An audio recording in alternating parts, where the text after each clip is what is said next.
Здравствуйте! Сегодня у нас А3 Audi в гостях. Что-то у нас редко ВАГ мелькает, потом сегодня о ВАГе поговорим. А3 Audi. Родная сестра 4-го Гольфа. Та же самая платформа PQ34. Машина вышла в 96 году. И тогда компания решила поэкспериментировать, потому что до этого Audi было от D-класса и выше, то есть от 80-ки, потом А4, B5 и пошла наверх. То есть до F-класса до А8. А Volkswagen был от А-класса до D, то есть в D-классе Passat был потолком. Здесь Audi решила поэкспериментировать и в C-класс залезть с Гольфом. Это одна и та же машина, по сути дела. Но, как видим, уже современный автопром, все автопроизводители во все ниши полезли. То есть от самого низа до самого верха у каждого ну, не у всех, конечно, E и F-класс есть, но у премиального сегмента, которые тоже там от D и E-класса начинали, все тоже вниз опустились. Во всем диапазоне везде какая-то модель присутствует. Поэтому, ну, сейчас уже другая философия в автомобилестроении. И эта машина мне очень сильно нравится, потому что и 4-й Гольф, и такой автомобиль я рассматривал как покупку для проекта. То есть 1.9 дизель с E188 и раскачать его на 220-250 сил. Такой автомобиль у нас, кстати, был. Audi A4 B6, а вот она была раскачана. И это то же самое задумывал. Либо ее, либо 4-й Гольф. Поэтому мне машина саму интересна. И она хороша с точки зрения покупки, скажем так, но не на всю жизнь, конечно, но на долгие-долгие годы. Потому что на ней можно ездить на стоковой. Она очень хорошо коррозионоустойчивая, то есть кузова у них классные. И на ней можно и поездить на там год, к примеру, полтора на стоковой. Потом можно чипануть, потом можно и вот строить то, что вы видели на А4 B6. Кто не смотрел, можете посмотреть, ссылка будет в описании.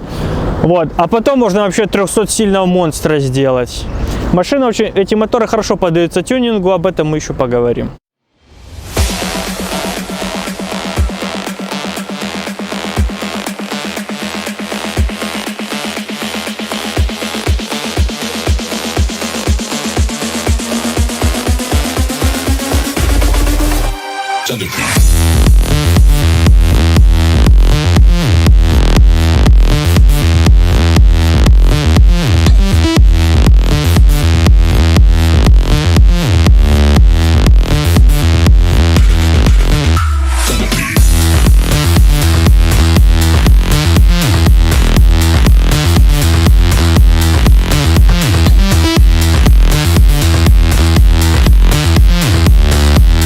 Но у нас ситуация немного другая. Получается, зачем за Гольф переплачивать? 4-й Гольф то же самое. Одна и та же платформа, один тот же автомобиль, только не Audi здесь, а Volkswagen. Так одно и то же. Но машина сама популярная и очень хорошая. В 98 году на краш-тесте она получила 4 звезды.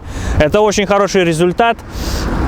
И 2 звезды по категории безопасность пешеходов. То есть для пешеходов, проще говоря, кого она сбивает, для того она небезопасная, а кто сидит внутри, для тех она безопасная. В 97, 98, 2000 году был признан лучшим автомобилем по версии журнала, я прошу прощения за мой английский, Auto, Moto and Sport. Ну, короче, авто, мото и спорт, буду говорить по-русски сразу. В Бразилии в 2000 году тоже стала лучшим автомобилем года. Поэтому популярность она свою имеет и заслуживает.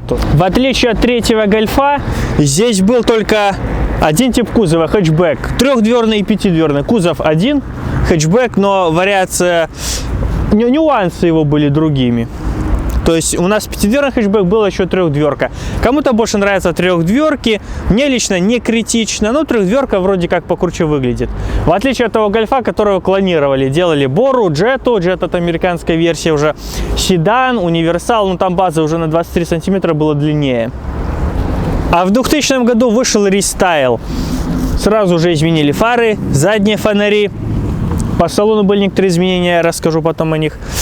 Система стабилизации и распределения тормозных усилий была уже в базе.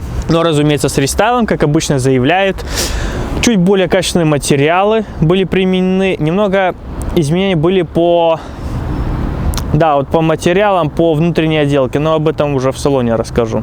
По отзывам все скучно, потому что отзывы все положительные, нормальные, никто ничего плохого про машину не говорит. Кто владел, те ностальгируют, вспоминают с теплотой и улыбкой. В общем, ну да, есть отзывы, что людям мало места в салоне, да, согласен, там, особенно в заднем ряде сидений, там, у людей семьи, хотелось машину побольше, поэтому продали, ну, все такие вот типичные истории, стандартные. Да, маловато места в салоне. Ну, кому-то, кто брал с бензином, с убитым двигателем, там мучили, восстанавливали двигатель, приводили машину в чувство, то есть, ну, пришлось потратиться. Но, опять же, не хает машину, ничего плохого так особо не говорит. Это вполне логично, что ничего плохого про машину не говорят, потому что это Golf 4, вот, а 3 Audi, они же народными машинами стали, потому что уже там Passat 4, 3, они уже постарели нормально. А это народные машины стали, потому что уже более современные. И вторая волна народности пошла сейчас, когда все начало дорожать, и эти машины еще больше ценятся, потому что год назад я гольфы смотрел 4-е, то можно было за 3700 найти, за 3500. Сейчас за 3500, блин, биты во всех местах продается, там торг уместен, но там надо и бампер под замену, и задние бамперы, коцнута машина, а так 4,5, чтобы более-менее целая. То есть машины сейчас, конечно, эти больше начали цениться. По багажнику. Преимущество гольфа, опять же, что можно найти в универсале, поэтому багажник будет больше. И в хэтчбеке багажник чуть больше, но здесь еще много чего может поместиться. Сабвуфер можно поставить. Ну, стандартный багажник, стандартный хэтчбека C-класса, что-то еще говорить. Здесь много чего может поместиться, поэтому вот смотрите, оценивайте. Ну и по ходовой, поскольку это 4-й гольф, тот же, одна и та же платформа, поэтому Макферсон и балка. Все.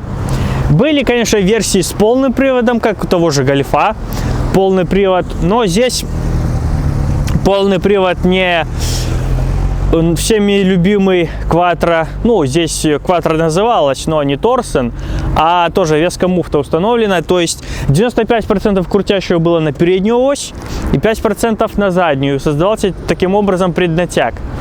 А задняя ось срабатывала в соотношении 50 на 50 после пробуксовки какого-нибудь колеса. Тогда сразу моментально включается задняя ось, и уже было 50 на 50 распределение.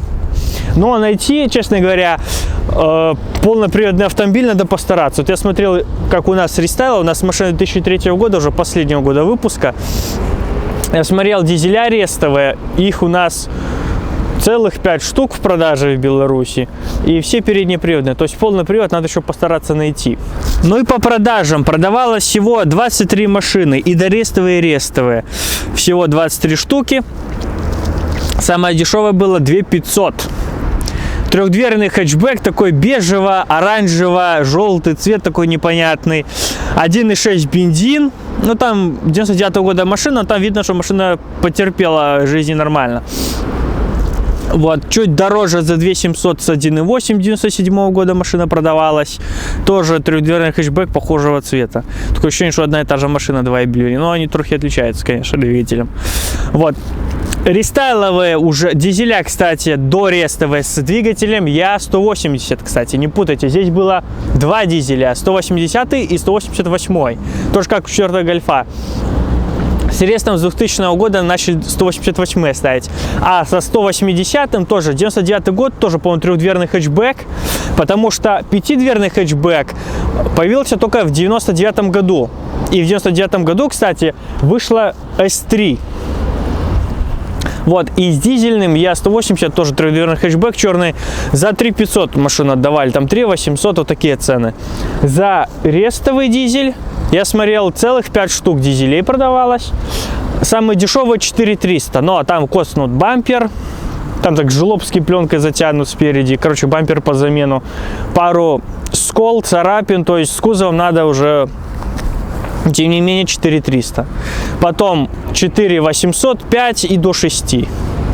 Вот такие вот цены, то есть машины ценятся, и судя по стоимости, ценятся еще достаточно уверенно, особенно у фанатов. Ну, в России, конечно, будет выбор, в Украине тоже побольше. Ну, а цены примерно одинаковые. Сейчас цены скачут, я уже не буду заявлять. Я не знаю, когда это видео выйдет, потому что меньше было отзывов в комментариях. Но примерно цены одинаковые, потому что сейчас везде цены поднимаются достаточно уверенно и быстро. Поэтому отслеживать, где дешевле, у нас, в Украине или в России, Тут нету смысла, потому что цены скачут. По подкапотному пространству здесь было очень скудновато по движкам, потому что машина, как я сказал, была экспериментальная. Компания смотрела, как она зайдет на рынок. В отличие от Гольфа, того же 4-го, в Гольфе было 1.4, 1.6, 1.8, то же самое, что и здесь было.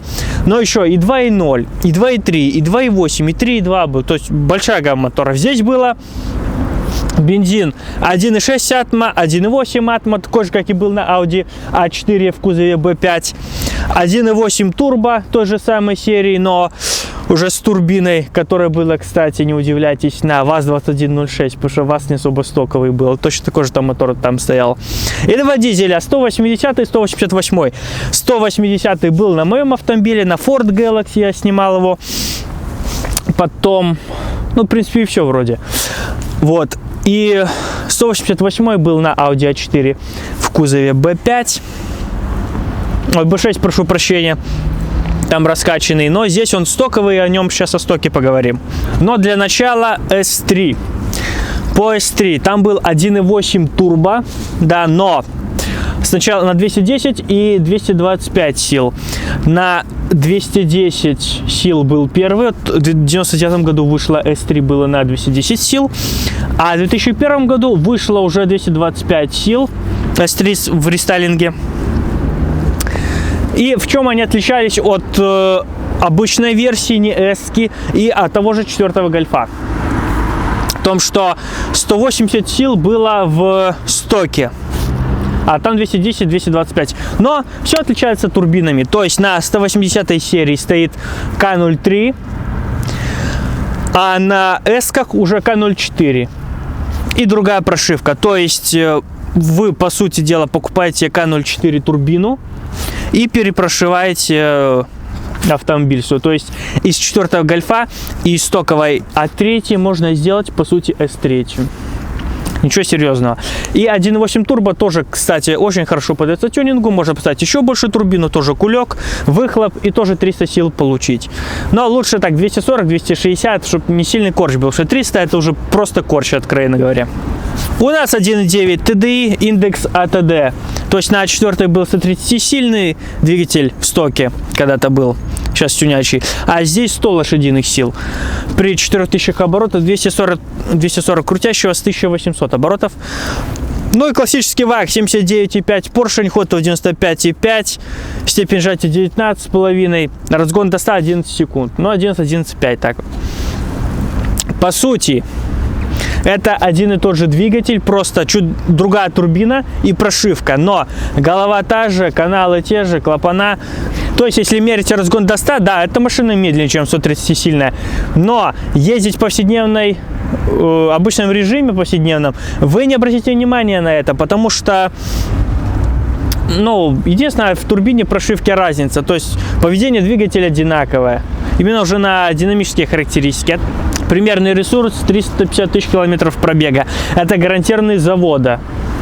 Дальше уже по остаточному принципу. Если менять реже масло, потому что двигатель чувствителен к качеству масла, изнашивается распредвал, кулачки его. И плохое крепление форсунок. Из-за этого может попадать топливо в масло. Поэтому иногда доставайте щуп и нюхайте, чтобы дизелем не воняло. А если это есть, то смотрите форсы. А так очень классный, надежный двигатель.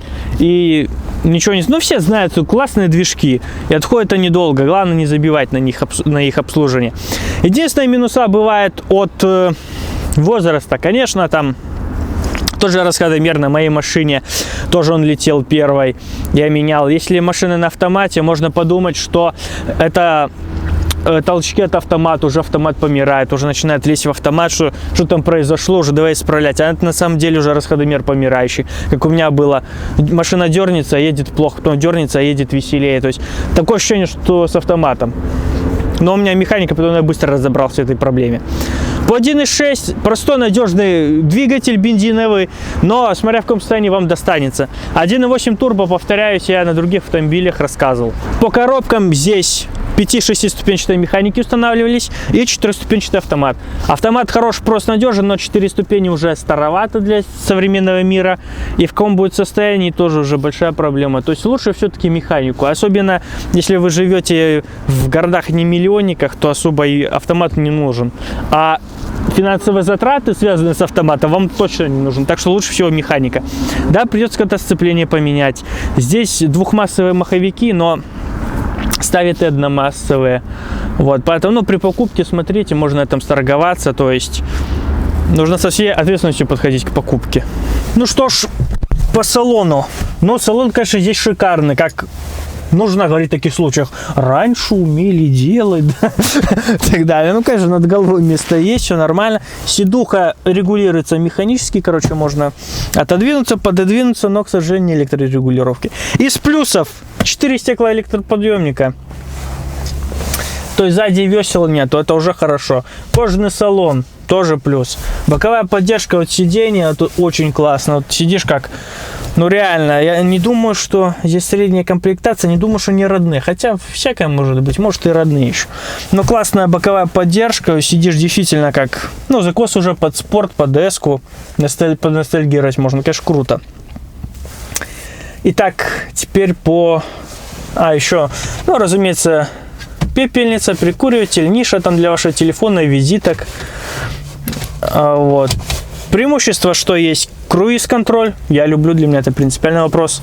Климат-контроль, опять же, хорошо. Эта тема не родная, разумеется. Пионер уже менен. Может быть, уже не раз. Бардачок небольшой, но все же есть. Ну и снизу ниша такая для ваших вещей. Теперь по минусам. Первое, это покрытие Soft Touch. Плюс еще есть подогревы передних сидений, что для кожаного салона очень важно, потому что для мужского здоровья особенно это необходимо. Подогревы передних сидений есть. Итак, покрытие Soft Touch.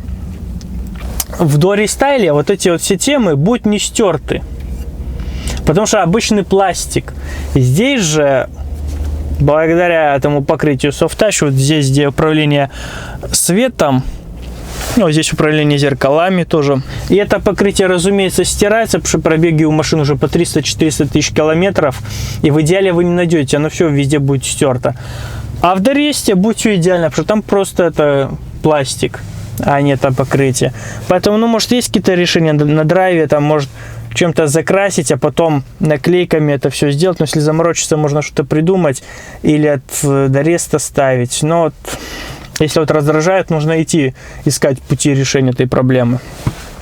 Ну, здесь, разумеется, заглушки. Вот есть подстаканник. Нет бортовика. Тоже минус. Здесь только температура. Но если чек какой-то загорится, то тоже автомобиль вас проинформирует.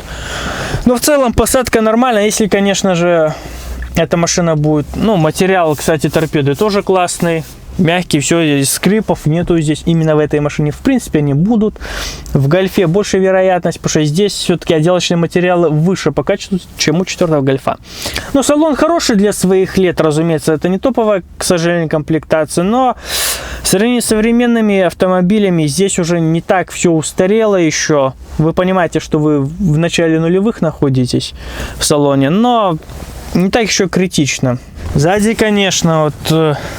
Учитывая мой рост, машина вот, ну, для меня еще сделана. То есть не впритык. Морально все равно такая тяжесть есть. Хорошо, что сиденье так в откидку расположено, они обзор не заграждают. Обзор хотя бы нормальный заднего сиденья. Минус, конечно, то, что сейчас не октябрь даже, а декабрь, 5 декабря, и уже прохладно, и уже сидеть немного холодно на кожаном заднем диване, и сидишь уже танцуешь, блин. Но обзор не заслоняет, уже хорошо. Но места так, в принципе, хватает, я не в притирку сижу, ну и, конечно, если развалиться, то уже в притирку. Вот, но морально вам подлокотника нету, тоже минус, к которому я уже привык. Но электростеклоподъемники хотя бы, если нету этих весел.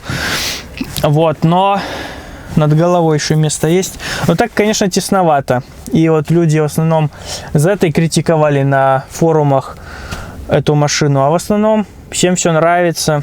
С Вагом знаком, поэтому каких-то новых ощущений тут не ощущаю. Чего-то нового. Плюс, кстати, не сказал, когда про салон говорил, трехспицевой руль. Вот я люблю трехспицевой. В моей машине трехспицевой. Это я не люблю эти прямоугольники. Они мне как-то не особо нравятся. Спереди у нас камбрюха 50-я. Тоже клевый автомобиль. Ну что ж, ребят, я хочу сказать о чем в первую очередь. То, что я и говорил, когда говорил про движки. Есть двигатель один и тот же, другая турбина и прошивка. Вот когда я ехал на А4, сейчас вы заклюете, что ты повторяешься, но все равно параллель провожу. Она чипованная, но она была 130 сильная. И я ездил на такой же А4 в стоке, тоже такая же серебристая, только 2002 года, а ту, которую я снимал, была 2004. Она тоже была 130 сильная в стоке. И я сейчас вот, когда трогаюсь с места, ну, по-любому, на низах вы не ощущаете. Полноценной городской езде повседневной, вы вот, ну, она также едет, как 130 сильно. Но может та чуть-чуть быстрее там снизу будет. А так разницы особо никакой не чувствую. Она едет так же. Единственное, да, если уже стать в двух полосах и погоняться кто быстрее, то, конечно, она сделает. Потому что это 11 секунд едет, а та 10 на 130 силах. Но так, в принципе, разницы никакой. Конечно, чувствуется Макферсон. Здесь подвеска, ну, Макферсон спереди, сзади балка, а там рычаги. И там, ну, 5-я передача, 100 км в час, чуть больше 2000 оборотов. Ну, нормально, классно. 100-120 нормальная, комфортная скорость, экономичная, самое главное, езде по трассе на этой машине. И это на хорошо, подвеска в классном состоянии, ничего не бьет, не дергает. Ну, по ходовой все в порядке, тормоза тоже не бьют, тормоза нормальные еще. А вот по салону, опять же, ничего не скрипело. Вот через эти ямы она тоже хорошо проехала. Вот. И по ходовой все нормально, но все равно устойчивость, там в А4 рычаги спереди и сзади, это дороже, но в плане поворотов, вот здесь можно заваливаться на скорости, на лучше держит траекторию. Ну, это уже технические нюансы. Многорычажка, конечно, более уверенно себя ведет. А так по езде вот между 100 силами и 130 силами я, ну, не замечаю разницы, ну, серьезно. Идет она так же, все отлично. Особенно в городе разницы и не нужно в этом, потому что для города, ну, и той машины хватит, если уже гонять. Но если гонять, ну, 130 сил маловато. Мне, честно говоря, после Common Rail уже 130 будет слабовато. Я помню, тоже сравнивал. Кажется, что какая разница, там 130 сил, здесь 140. Все кино одинаково по показателям, но разница ощущается, и достаточно серьезно. Все равно, но я к тому, что все равно более современные автомобили и технические решения, они все равно, это не просто так, не от нечего делать, это чувствуется. Конечно, вот преимущество вот такой машины, вот если на повседнев, хорошая надежная машина, которая еще поедет, конечно, кузов отличный, у нее коррозионоустойчивый, то есть надолго вам хватит. Но в плане вот тюнинга можно еще сделать, тюнинговать и дальше гонять. По динамике, опять же, нормально крутится в 3-4, мотор не ревет, шумка здесь хорошая, конечно, по комфорту, вот как я сказал, отделка материалов, ну, как заявил производитель, более высококачественная отделка салона, то есть скрипов здесь, сверчков нету, все нормально. Шумка тоже получше, чем у Гольфа. Ну, Audi есть Audi, все равно качество чуть выше, чем у Volkswagen. А вот. Поэтому все как-то так. Ну, конечно, ехать на машине классно. Она в хорошем состоянии, ее не тянет, руль не бьет. Я не подрулю, вот она идет хорошо. По прямой тормоза классно. То есть, с точки зрения потребления, ну, владелец следит за автомобилем, все в классном состоянии. Все просто надежно с точки зрения конструкторской и с точки зрения состояния все отлично в ней. Можно спокойно ездить и не бояться. И автомобиля надолго хватит. С другой стороны, вопрос, стоит ли переплачивать, потому что автомобили не дешевые. То есть за 4,5, за 5 ниже уже не найдешь, автомобили дорожают. Но а что найти в альтернативу так, по такому же качеству кузова такой же коррозионустойчивости, что автомобиль не сгниет за пару лет, и вам не придется, покупая автомобиль, гнать его в малярку, в крайнем случае, еще болгарочно-сварочные работы производить. Вот здесь живой двигатель, живой кузов, то есть вот машину можно брать, ездить, чем, собственно, владелец занимается, не думает ее продавать. То есть, а за эти деньги альтернативу сейчас найти тоже тяжело, то есть я так к тому, что многие сейчас начнут возмущаться, она 5000 не стоит и тому подобные вещи. А что сейчас купить за такие деньги? Сейчас за десятку ничего такого толкового не купишь.